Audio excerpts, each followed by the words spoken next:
जैसा मैंने आपसे बताया कि हम एक सीरीज लॉन्च कर रहे हैं जो इंट्रोडक्टरी वीडियो में आपने देख लिया है.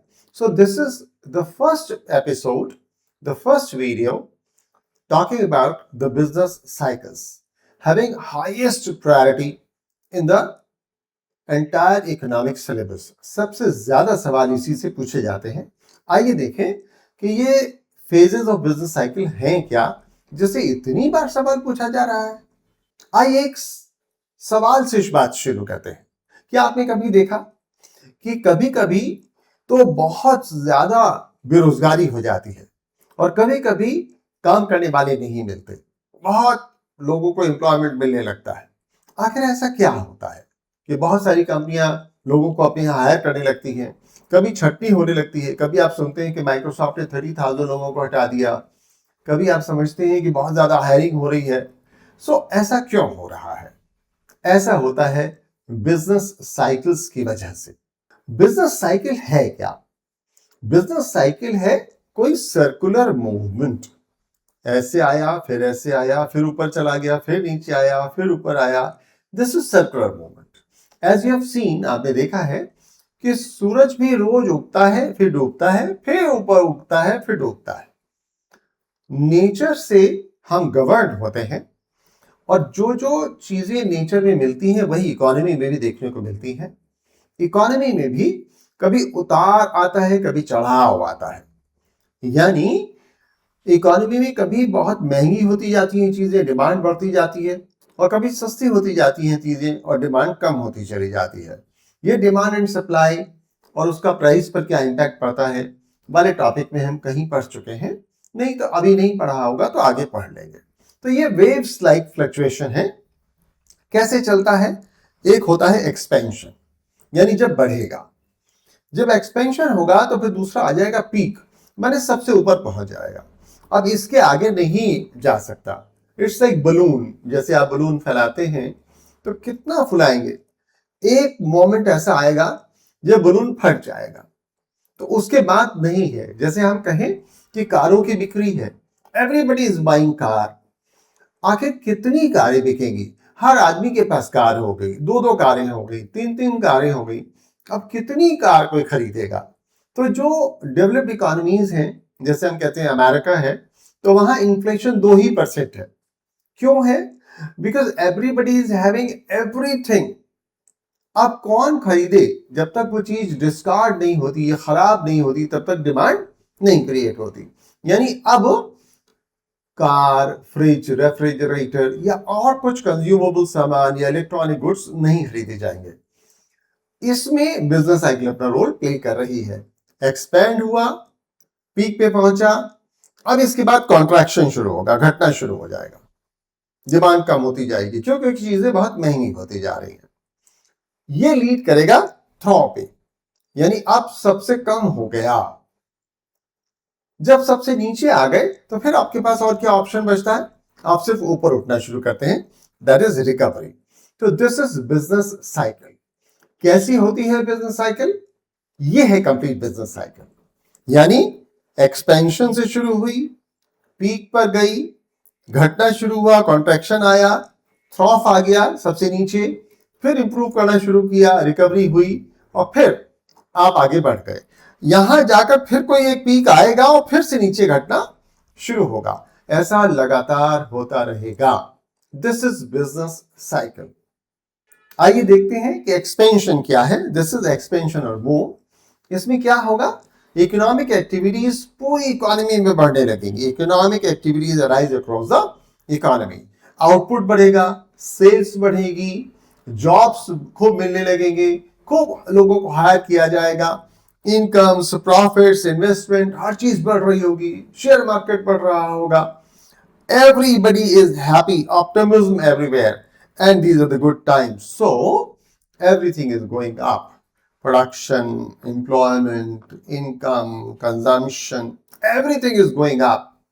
यहां हर चीज ऊपर जा रही है, यानी एक्सपेंशन है. So everything points up. Memory trick आपके लिए क्या हो गई कि एक्सपेंशन क्या है? Everything is moving up. Expansion कैसे काम करता है? डिमांड बढ़ती है तो प्रोडक्शन बढ़ता है. प्रोडक्शन बढ़ेगा तो लोग चाहिए जो प्रोड्यूस करें, तो एम्प्लॉयमेंट बढ़ता है। जब इतना हो जाता है, लोगों को रोजगार मिलता है, तो उनकी आमदनी बढ़ जाती है। आमदनी बढ़ती है तो वो खुद खरीदने चलते हैं, लोगों का कंजम्पशन बढ़ जाता है। कंजम्पशन बढ़ता है तो चीजें बिकती हैं तो प्रॉफिट्स बढ़ जाते हैं बिजनेस के, और इस तरह से लोग नई फैक्ट्री लगाना शुरू कर देते हैं जहां इन्वेस्टमेंट बढ़ जाता है। So this is the way expansion खुद को फीड करता है। Expansion feeds itself. जब ये एक्सपेंशन बढ़ता चला जाएगा तो कहीं जाकर ये बलून की तरह से कैपेसिटी के ऊपर चला जाएगा, यानी अब इसके फटने की नौबत आ गई। तो वो क्या पॉइंट है, उस पॉइंट को कहते हैं phase 2, that is peak, upper turning point. इसके बाद फिर महंगाई नहीं हो सकती, रोजगार नहीं बढ़ सकता। So economy is at its maximum, इससे ज्यादा इकोनॉमी नहीं बढ़ सकती। Output at the highest level, employment at the maximum level, confidence highest, share market highest, inflation बढ़ने लगा, लागतें बढ़ने लगी, और अब यहां धीरे धीरे डिमांड कम होने लगेगी। जो बलून एनालॉजी मैं आपको दे रहा हूं वो ये कि the balloon at full stretch, one more puff and it's gone. This is phase 2। Then friends we have phase 3, सबसे ऊपर चला गया। तो अब क्या होगा?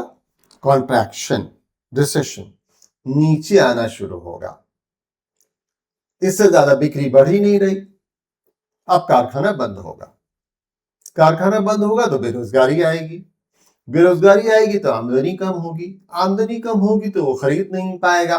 सब शुरू हो गया। Demands fall because buyers postpone their purchase, production is cut, अब प्रोडक्शन को कम करें, ले ऑफ्स, नौकरी जाने लगी, and the profits shrink, everything is going down. ये देखिए, everything is going down. Expansion में क्या हो रहा था? Everything was going up, everything was going up. ये देखिए ऊपर ऊपर जा रहा है। और कॉन्ट्रैक्शन में क्या हो रहा है? Everything is going down. So the demand is low, stocks are low, production is low, employment is low, income goes down, consumption is now reducing, and the economy slows. अब जब सब नीचे जाता जा रहा है तो कहीं एक बॉटम पर आएगा जिसको हम कहते हैं through, THROUGH, through, which is also known as depression. This is lowest point of the entire cycle. Unemployment सबसे नीचे हो गया, रोजगार नहीं मिल रहा है, unemployment is the highest, factories closed, investment at minimum, incomes, prices, confidence rock bottom, कुछ मिल ही नहीं रहा है, कुछ चल ही नहीं रहा है। लोएस्ट टर्निंग पॉइंट, अब ये जैसे पीक हाईएस्ट टर्निंग पॉइंट था, ऐसी थ्रो लोएस्ट टर्निंग पॉइंट है। जब सब नीचे आ जाएगा तो नीचे आते आते आते आते कहीं से फिर ऊपर उठना शुरू होगा।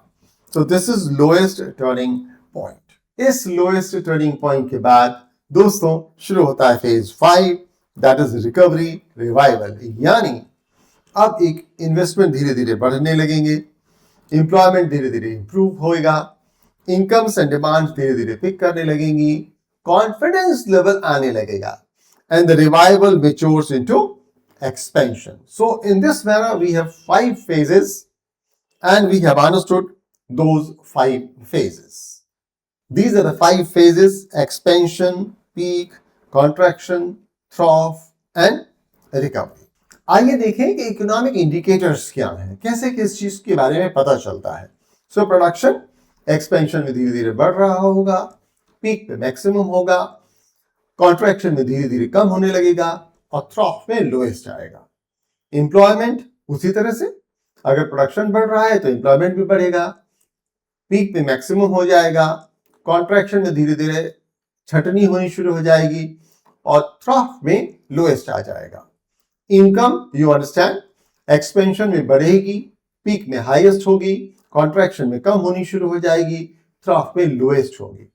डिमांड एक्सपेंशन में बढ़ रही होगी, पीक में धीरे धीरे कम होनी शुरू हो जाएगी, डिमांड हाईएस्ट लेवल पर पहुंच चुकी है, अब ये गिरेगी, कॉन्ट्रैक्शन में फॉलिंग एंड थ्रॉफ में लोएस्ट। इन्वेस्टमेंट एक्सपेंशन में बढ़ेगा, पीक पे हाईएस्ट होगा, पीक में होगा, कॉन्ट्रैक्शन में फॉल होना शुरू होगा और थ्रॉफ में मिनिमल हो जाएगा। प्रॉफिट्स एक्सपेंशन में धीरे धीरे बढ़ रहे होंगे, पीक पे हाईएस्ट आ जाएंगे, कॉन्ट्रैक्शन में कम होने शुरू होंगे, श्रिंकिंग, और थ्रॉफ में तो लॉसेस ही होंगे। इन्फ्लेशन एक्सपेंशन में माइल्ड होगा, बढ़ रहा होगा, पीक में राइजिंग होगा, कॉन्ट्रैक्शन में धीरे धीरे इन्फ्लेशन कम होना शुरू हो जाएगा और थ्रॉफ में लोएस्ट हो जाएगा। कॉन्फिडेंस एक्सपेंशन में बढ़ेगा, पीक पे मैक्सिमम होगा, कॉन्ट्रैक्शन में फॉल करेगा और थ्रॉफ में लोएस्ट हो जाएगा। कैसे याद रहे ईपीसीटी? Expansion, peak, contraction, थ्रॉफ।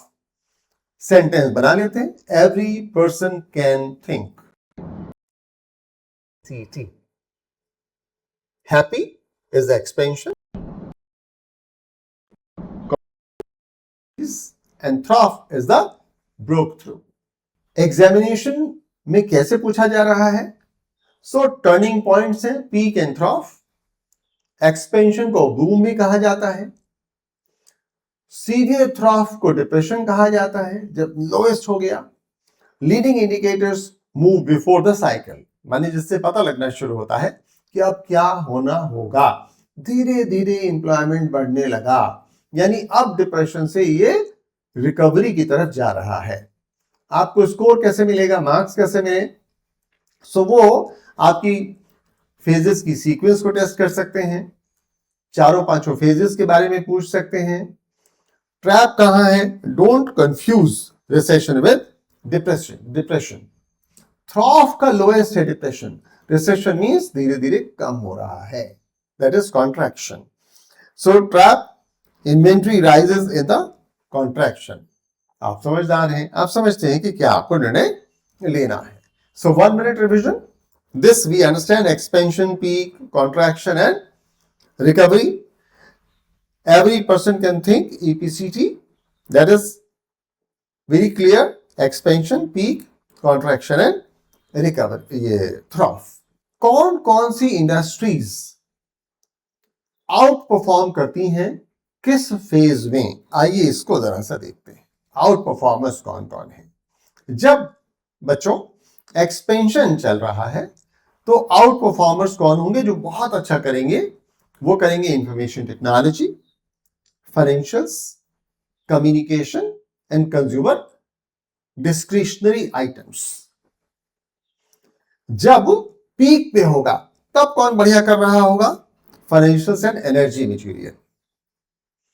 जब धीरे धीरे गिरना शुरू हो रहा होगा, माने अब आप थ्रॉफ पर जा रहे हैं, तो फिर भी कुछ इंडस्ट्री चलेगी। कौन सी चलेगी? Health care,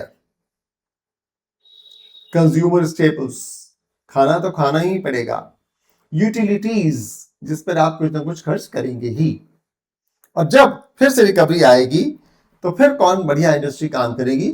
real estate and industries. हमारी स्टडी में 3 एग्जांपल्स दिए हैं, आइए तीनों को एक बार देख लेते हैं। So the first example in the modern history is great depression of 1930s। कितना मुश्किल था ये। Started in the US and spread world wide, पूरी दुनिया में फैल गया। ग्लोबल जीडीपी फॉल 15%, 1929 से चला 1932 तक चला। मैंने आप सोचिए 29, 30, 31, 32, 4 साल ये डिप्रेशन चलता रहा। Production, unemployment, incomes all collapsed, खत्म हो गया। रिकवरी शुरू हो पाई 1933 ऑनवर्ड्स से, जब फिर मनी सप्लाई बढ़ी, गोल्ड इनफ्लोज आए, कुछ कुछ और इस पे एक्सपेंडिचर्स बढ़ने शुरू हुए, वॉर टाइम एक्सपेंडिंग हो गई, तो यहां से फिर एक्सपेंशन शुरू हुआ। वाई? अभी भी इकोनॉमिस्ट इसको डिसाइड नहीं कर पाए कि ऐसा क्यों हुआ था। केन्सियन थ्योरी कहती है कि fall in the aggregate expenditure हो गया। मॉनेटरिस्ट कहते हैं बैंकिंग क्राइसिस थी, लो मनी सप्लाई हो गई। Others कहते हैं it was because of depression, over indebtedness and pessimism. This was one example. We have another example That is example number 2. .com bubble 2000. What happened? तभी तभी इंटरनेट आया था और .com मीन्स ये जो आप देखते हैं ना scanner.com, तो ये .com हुआ. So everybody started spending on .coms. बड़ी बड़ी ई कॉमर्स कंपनियां बन गई. लोगों ने सोचा पता नहीं क्या होगा. But in 2000 during the Christmas everything failed. This was again impact of business cycle. So the boom was 1997 to 2000. Then venture capitalists floated, e-commerce और .com आने लगा. Growth over profits, lavish spending, लोगों ने खर्च करना शुरू कर दिया. लेकिन हुआ क्या? बस्ट कर गया. 1999-2001 companies couldn't sustain losses. लोग सप्लाई ही नहीं कर पाए. लॉसेस बहुत ज्यादा हो गए. एम्प्लॉइज की कॉस्ट बहुत ज्यादा हो गई. तो nearly half of the .coms shut और लिक्विडेटेड, बंद हो गई. Stock markets crashed. Downturn spread to the whole economy. माने जो ई कॉमर्स का डाउनटर्न था वो पूरी इकोनॉमी पे आ गया. हमारे लिए लेसन क्या है? Over optimism inflate the peak and higher the bubble, harder the burst. जितना तेज आप फैलेंगे उतना ही तेज आपकी गिरने की संभावना होती है, फटने की संभावना होती है. Then the third global financial crisis we experienced in 2008 and 09. 2008 और 2009 में हमने ये एक्सपीरियंस किया. बूम कहां था? Cheap money. Everybody was getting money easily. US Fed cuts rates after the .com bust. तो जो .com बबल हम लोगों ने देखा वो बस्ट हो गया. अब इकोनॉमी को कैसे रिवाइव किया जाए? तो बहुत कम लो इंटरेस्ट रेट पर मनी को इंडस्ट्री में दिया गया, लोन दिए गए, फ्लो हो गया. सो लिक्विडिटी बढ़ गई.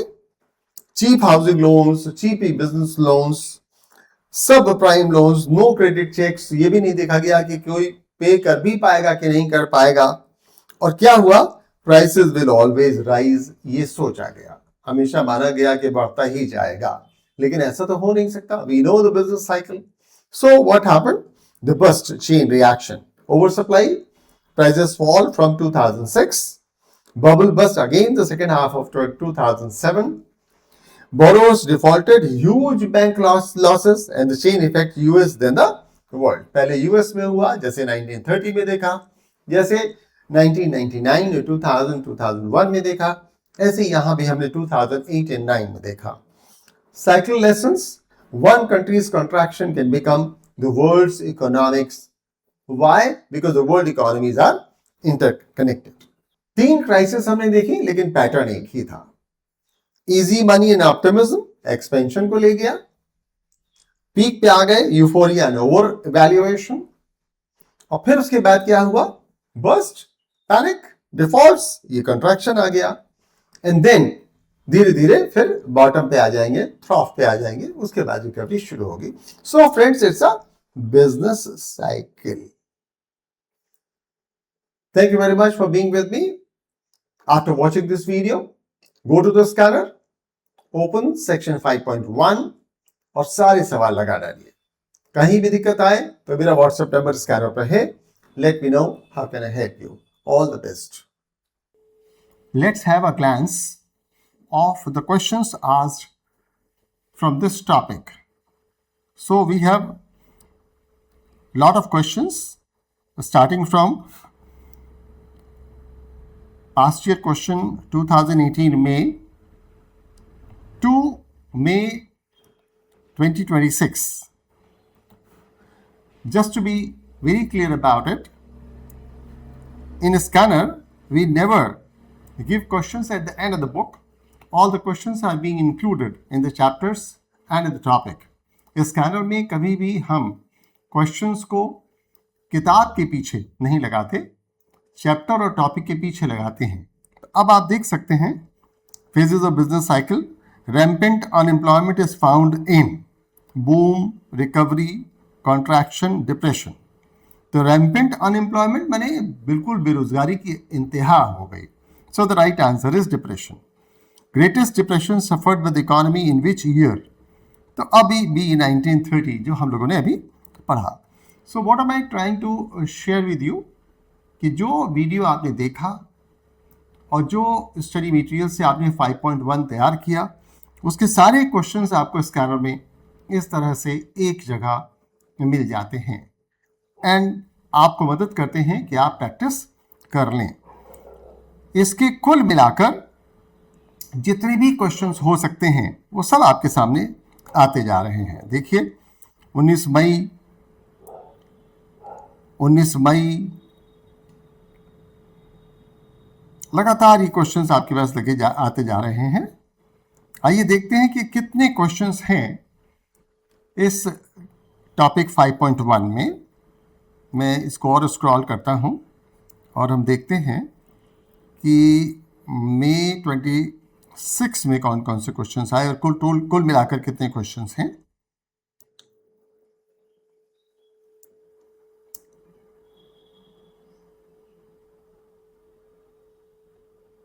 आप देखिए यहां क्वेश्चन नंबर 100 जो आपके सामने है इस समय, क्वेश्चन नंबर 100, ये पास्ट ईयर क्वेश्चन 2026 जनवरी का है. Which of the following is not a lagging economic indicator? Unemployment, corporate profits, labour cost unit of output, change in stock prices. So change in stock prices is not a lagging indicator. इसके बाद question number 101 से past year question 2026 मई के questions हैं, यानी scanner में जो 2026 मई में questions पूछे गए वो टॉपिक में लगे हुए हैं. यहां से आप प्रैक्टिस कर सकते हैं. कुल मिलाकर 101 नंबर, 102, 2 सवाल, 3 सवाल, 4 सवाल, 5 सवाल. 5 सवाल मई 26 में भी बिजनेस साइकिल से पूछे गए हैं and all the 105 questions are available in the scanner. So you will be able to practice from the scanner.